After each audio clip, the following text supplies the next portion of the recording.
She arrives on time in high-heel shoes, and she's got the cure for your RV blues. Hey there, have you heard the news? Gigi saves the day. The contract there is just no match. She'll even spot the smallest catch. You'll breeze right through the roughest patch, 'cause Gigi saves the day.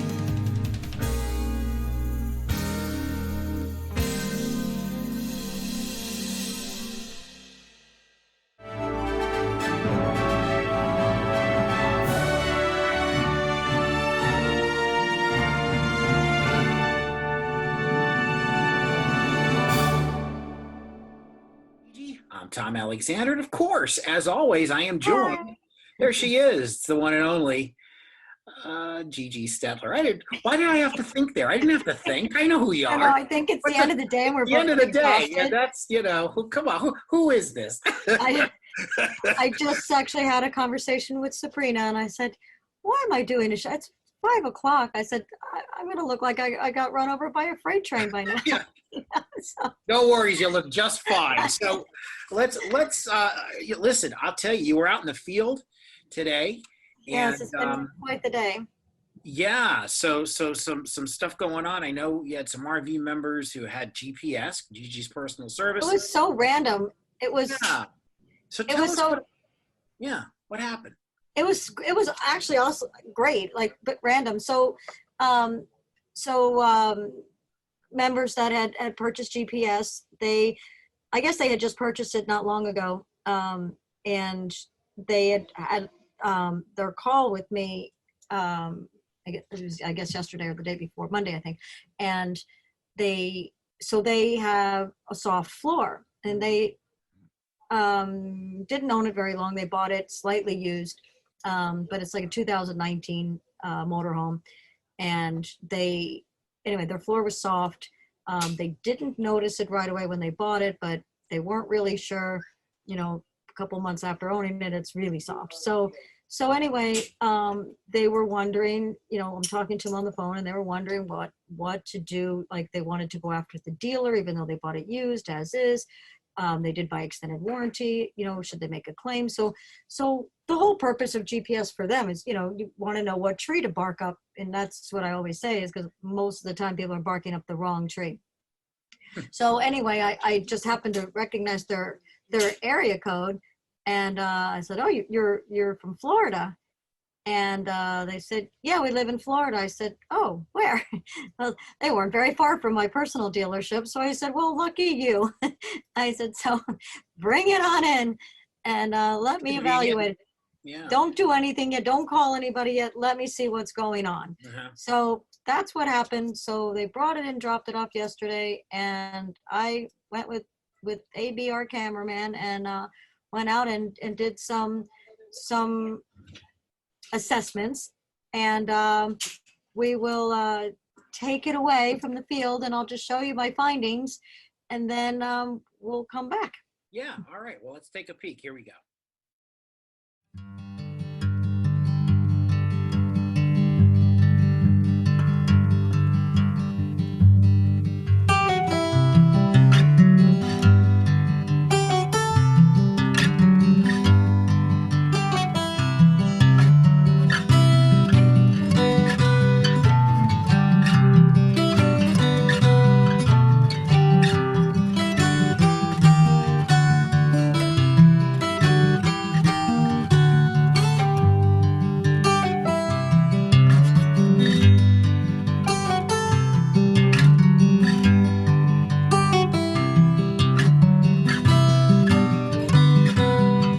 Hi.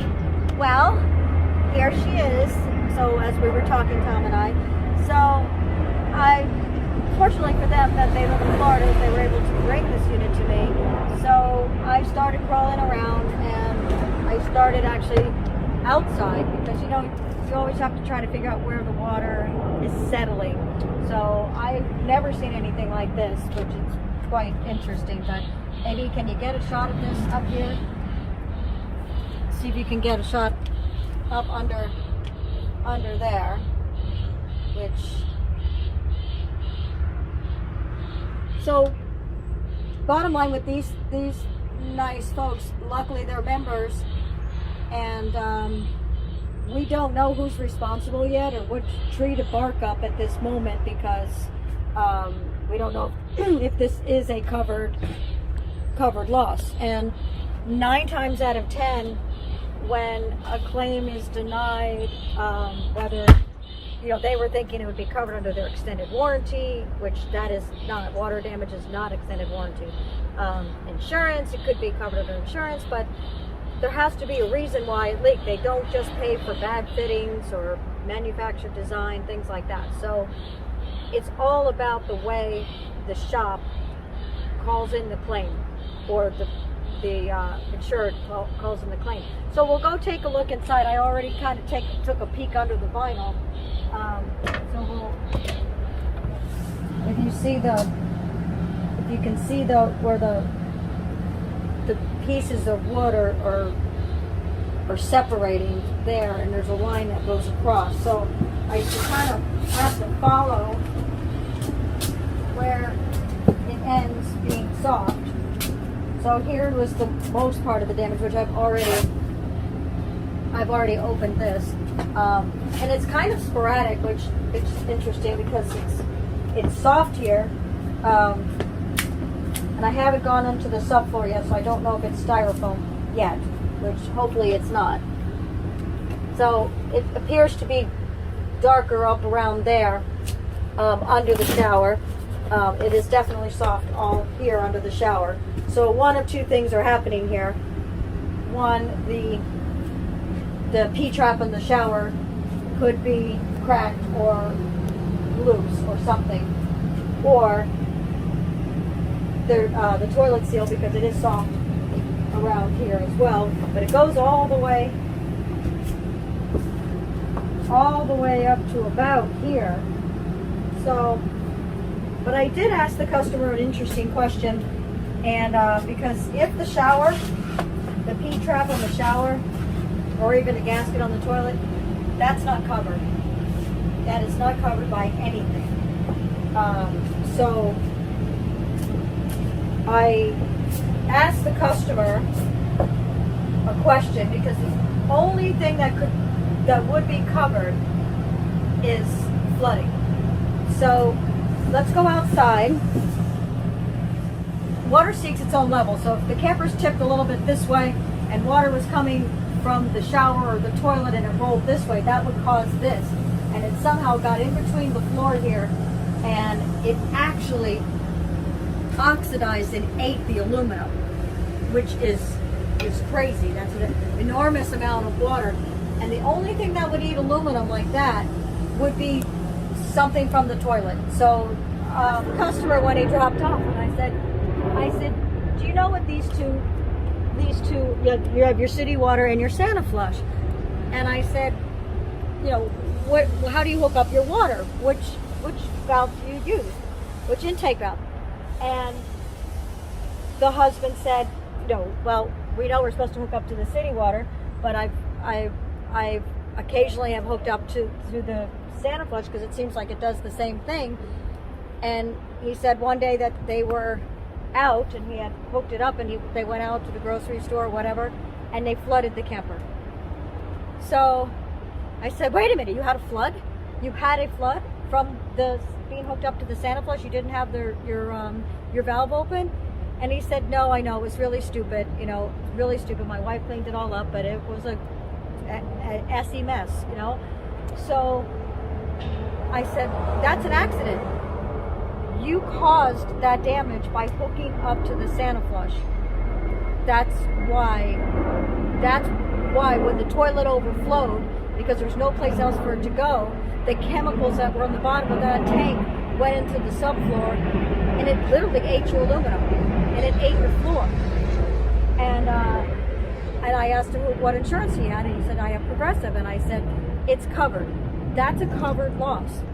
So I had Progressive. They made the claim, and they came, and we came to the conclusion and evaluated it that caused the problem for the floor, and it's about a $12,000 claim, because everything has to come out of there, everything. Anyway, the good news is he's covered.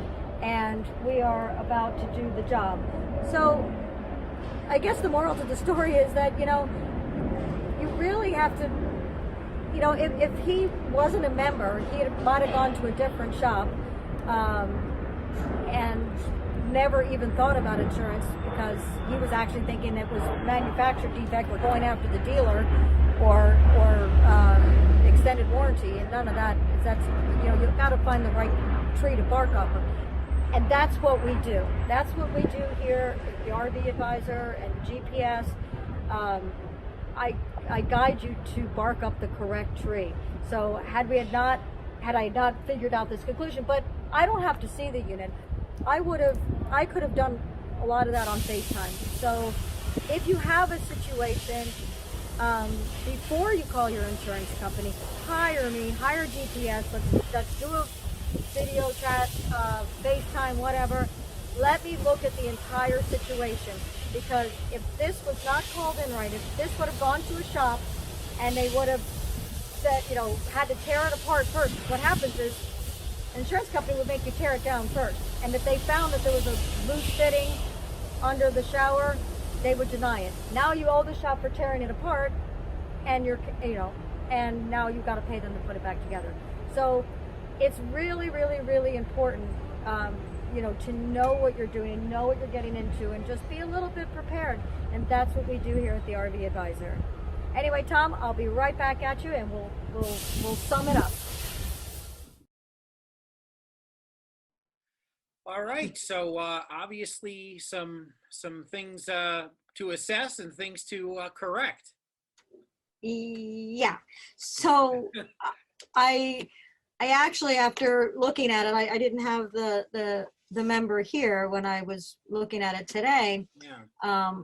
But I have a feeling, or I know the story now, but I had a feeling that, and it happens quite often when you're on an RV, most RVs, they have a city water fill, and then they have a black tank flush, and they're normally side by side. Mm-hmm. So in the dark, you can hook up the hose on the wrong spigot. So it's like filling up your toilet without having anywhere for it to go, and you overflow it. So I called him after I had pulled up the floor, and it looked to me that it was flooded. And not a lot of times men like to, I don't need to be saying that, but men don't like to admit that they could possibly make a mistake. Oh, that's no, impossible. No, I can't do that. Can't do that. We're real early not to admit that. and it's even funnier actually when I've had customers come in with collision damage, and I go up on the roof, and there's like a tree branch sticking out of the air conditioner. And I was like, that wasn't me. I could not have done that. I'm a 35-year truck driver, blah, blah, blah. So anyway, it looked to me like this situation. So I called the guy and I said, did you happen to hook up by any chance? Did you happen to have a flood or hook up to the Santa flush and have some brown things floating around in your camper on the floor? So I hear he repeated. He's like, "No, I know what I'm doing." Anyway, so he's kind of saying that. So I hear the wife in the background, because I must have been on speaker. Honey, don't you remember I mopped up the floor that time when we came back from camping, whatever? And I opened the door and all and all this stuff was on the floor, and like, and then but it was just so funny the way that it went down. And I said, that's the best story you ever can tell, because accidents are covered by insurance. I said, that's a covered loss. Yeah. You made a mistake. You hooked it up wrong. Shit happens. And that's exactly what happened. And you overflowed your toilet, and it went down onto the floor. Yeah. And you probably, when she mopped it up, she had no idea that it went into the basement, and right. It sat on the floor, and it saturated, and it rotted the floor away. Yeah. So anyway, I made a call. Well, they made a claim with Progressive, and I wrote it all up, and I'm going to get it covered. So beautiful. There you go. Yeah, that's a $11,000-$12,000 job. They need an entire new floor. Well, they need an entire new basement. Yeah. They need, it's it's bad. But had they had called it in wrong, had they had said, oh, you know, it's a manufacturer problem, maybe the fittings or something, it would have been denied. You know, so you have to really, you know, you need somebody with experience. And the fact that they had GPS, which was great, and they were local, which was even better. But if there's a situation like that and you're at, you know, obviously not around the corner from me, you're somewhere else, I could, you know, with good FaceTime video, I could have pretty much assessed that. You know, from remotely. Far. So absolutely. And that's the. But remember that accidents are covered. That's a mistake. They are covered under insurance. It's okay to hit something. It's okay to overflow your toilet. A lot of people are fearful that, you know, that it's not, but it is. So that's a good thing. And it's a good piece of information as a takeaway here from today's show. Gigi, we've got a couple of questions. The first one is from Janet, and we're going to be spending a lot of time near the ocean where there's a lot of salt air. What's the best? It's a good question. What's the best thing to think about when being in salt air to protect your RV? You're going to get a lot of rust. It's inevitable. There are products on the market. Try to prime it. Use Rust-Oleum and get it primed underneath, because your axles, your LP tank or LP gas lines, everything that's steel, your jacks, it takes no time to rust. Even, I mean, down here in the Florida Keys, when units come up, you know, people want to come in for service or a trade-in or something like that, I know right away it's been at the Keys. So just, you can just by one look, huh? Yeah. So yes, they and sometimes, unfortunately, you know, there's aluminum screws on the awnings and stuff like that, but you'll always get a batch of, you know, a pile of screws, and you'll have 50 aluminum screws and 2 steel screws, you know, so those, you'll find the little screws that'll rust, you know, that don't be too worried about that. Just drill those screws out and put aluminum screws in. But the underbelly, you will rust. So get some Rust-Oleum and use Brillo, scratch it, and then paint it and keep it protected the best you can. Excellent. We have another question that's sort of, well, this is definitely weather related, and it's about insurance. Hurricanes. Hurricanes. Is my RV protected? What kind of insurance plan should I get? Is my RV protected from a hurricane? If you buy full coverage, and as I always say, to get stated value or replacement cost, do not get ACV. Pay the extra money. If we live here in Florida, and it's a given. I mean, they don't actually, it's different than homeowners. Homeowners, they charge you a hurricane premium. They do not have a hurricane premium on insurance. But I will tell you to make sure that you have insurance before a storm is named. The minute there's a named storm, you will not be able to buy insurance in the state that the hurricane is coming. Wow. But yes, you will be covered 100%. Check your deductibles, you know, make sure that they're 500 or less. Yeah. But there's no extra premium for hurricanes. Excellent. Excellent. There you go. For more information, of course, you always can visit the site. It's thervadvisor.com, thervadvisor.com. Did you enjoy this video? Be sure to like, comment, and share, and hit the bell icon. Remember, ding, ding, so that you're notified when new videos are uploaded. As always, don't forget to subscribe.